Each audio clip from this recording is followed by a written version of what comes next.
I'm not myself a supporter of Hamas. I never have been a supporter of Hamas. I'm not a supporter of Hamas, but I am a supporter of democracy. And nobody has the right to choose the leadership of the Palestinian people except the Palestinians themselves. That's why when I arrived in Gaza, about which more later, I took the action that I did. That did get me banned from Canada, because I'm a terrorist, you see. I'm a security risk, which must have come as some surprise to the Homeland Security Division of the United States of America. You can be more royal than the king. You can even be more Catholic than the Pope.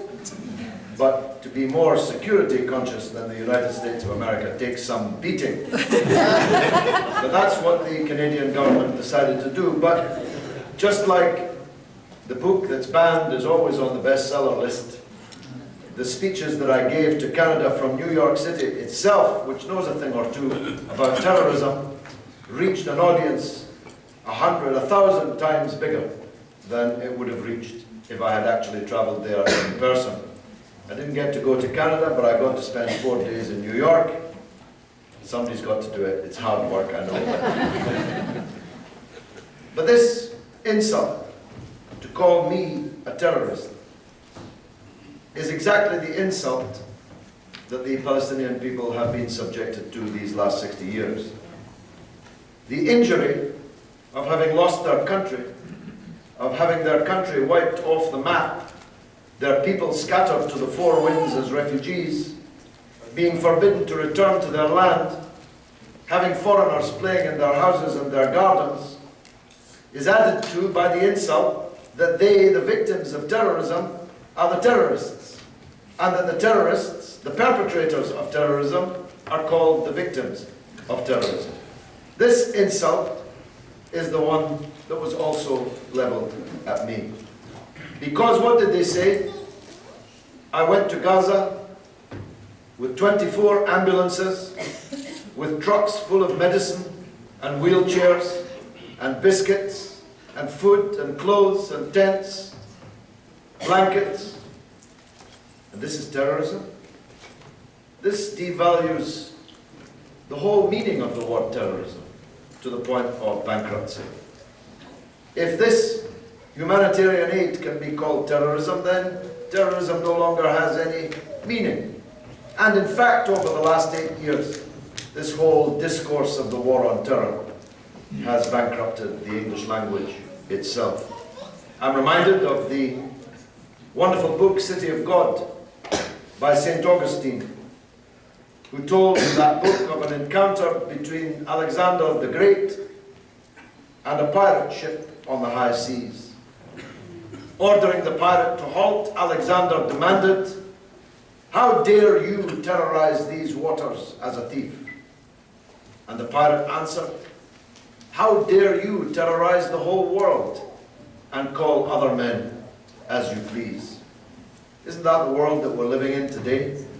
That the real terrorists, the big terrorists, can brand any man, any organization, any country, a rogue state, a failed state, a terrorist state, and impose siege upon it, which makes anyone who comes to their aid subject to these kind of slanders.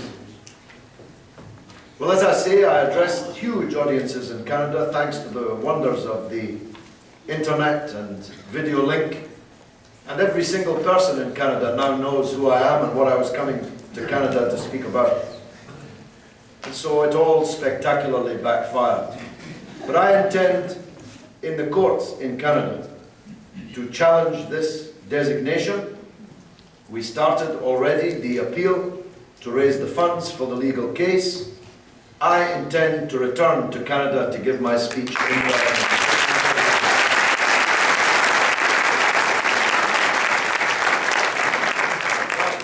Palestinian story didn't start on the 27th of December.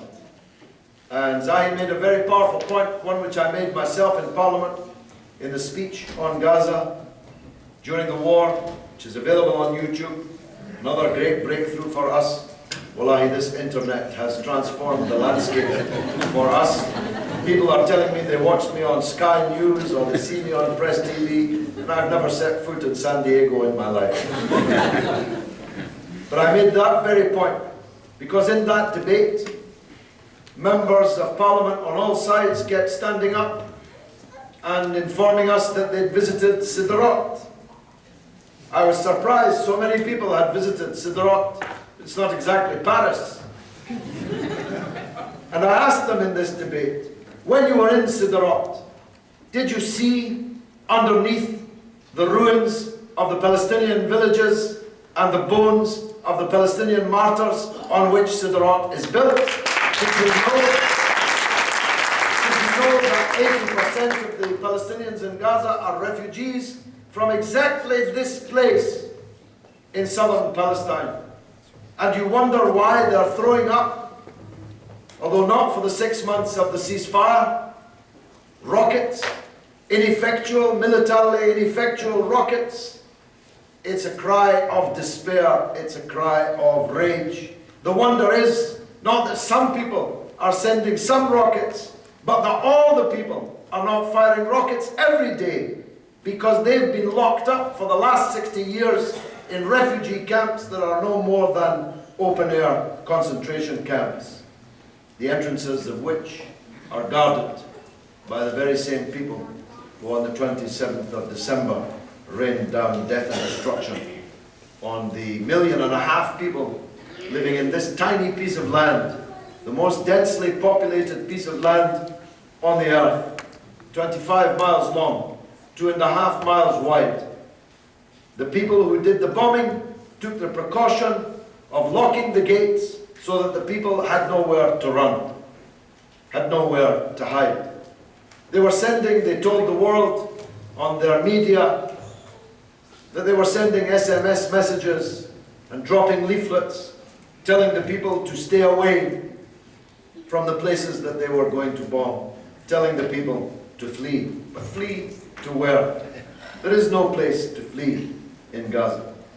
And those 22 days and nights, for it was a 24-hour operation, were scenes of carnage that we were lucky we were able to witness, as long as we didn't have access only to Fox News and the Bush and Blair Corporation, which emanates from London, which used to be something British people were proud of. If we had the access to Al Jazeera, to Press TV and others, we saw the extent of this devastation. We saw the little girl burned black by the sun, who'd lain dead in Zaytuna for 3 days. The ambulance men, desperate to go in to pick up the dead, tried to rescue the dying, were told that they would be killed if they tried to enter Zaytuna. The little girl burned black, held up by the ambulance men when they finally recovered her, of course minus her arm and her leg, eaten by the dogs that were roaming the rubble of Zaytuna. We saw the baby found dead in Zaytuna, still suckling on the toe of her dead mother. We saw the chemical weapons falling on television, a war crime taking place in front of our eyes, the use of phosphorus gas against the civilian population, captured on film and shown on those TV screens with the courage to show it